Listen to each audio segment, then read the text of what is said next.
నమస్తే రమగారు. నమస్తే జయ. రమగారు ఏదన్నా మంచి కథ చెప్తారు? చెప్తాం. రాజుగారి స్వర్గలోక యాత్ర సంగతి చెప్తాం. ఓకే. బాగుంది. స్వర్గలోక యాత్రకు వెళ్తారా ఎవరైనా? అది మీరు చెప్పిన స్టోరీని బట్టి డిసైడ్ చేసుకుంటామండి. సరే. అనగనగా ఒక ఊళ్ళో ఒక రాజుగారు ఉండేవారు. రాజుగారు తను చాలా తెలివిగలవాడినని, చాలా మంచివాడినని, చాలా ఉత్తమోత్తముడని ఆయన ఉద్దేశం.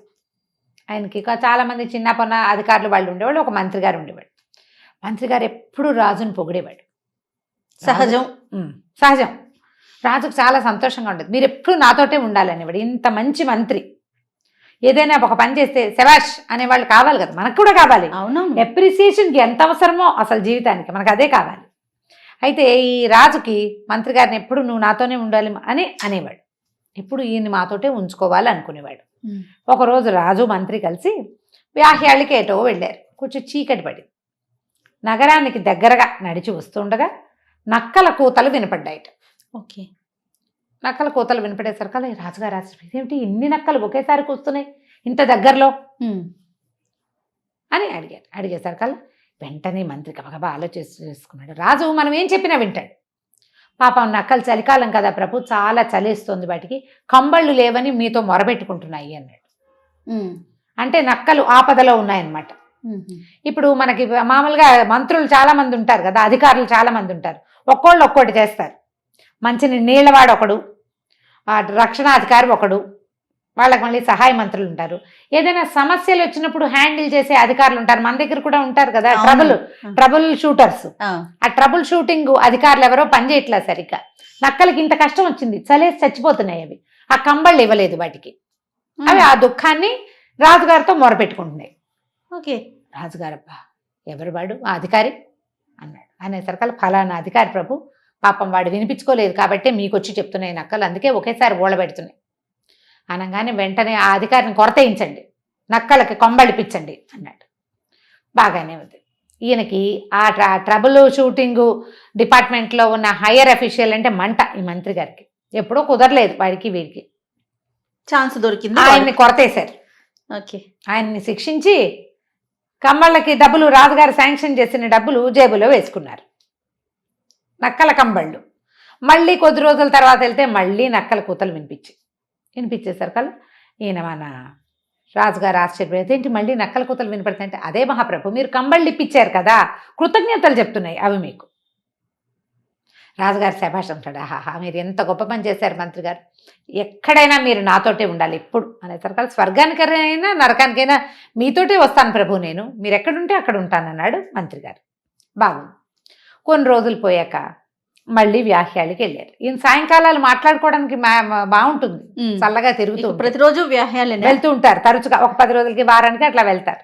వెళ్తుంటే ఒక బలిసిన అడవి పంది ఒకటి ఆయనకి కనపడింది.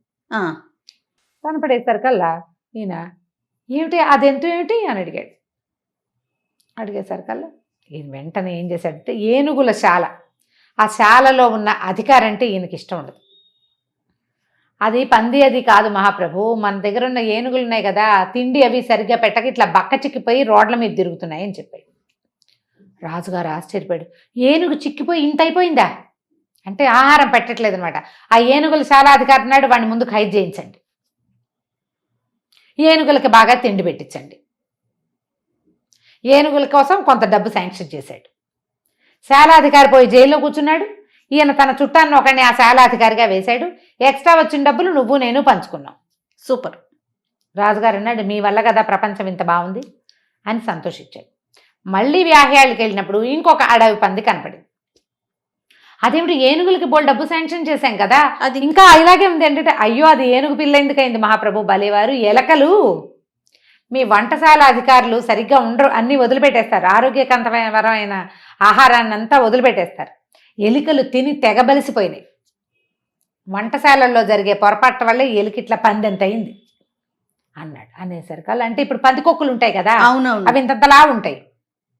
దాంతో రాజుగారు ఆశ్చర్యపోయి ఎవరో వంటశాల అధికారి ఎవడు బండిపిలు, ఆరోగ్యవంతమైన ఆహారం కుటుంబాలు మనకి రాజస్థానంలో ఉన్న వాళ్ళకి పెట్టాల్సింది పోయి ఎలుకలకి పెడుతున్నాడు, వాడిని కూడా అరెస్ట్ చేయండి.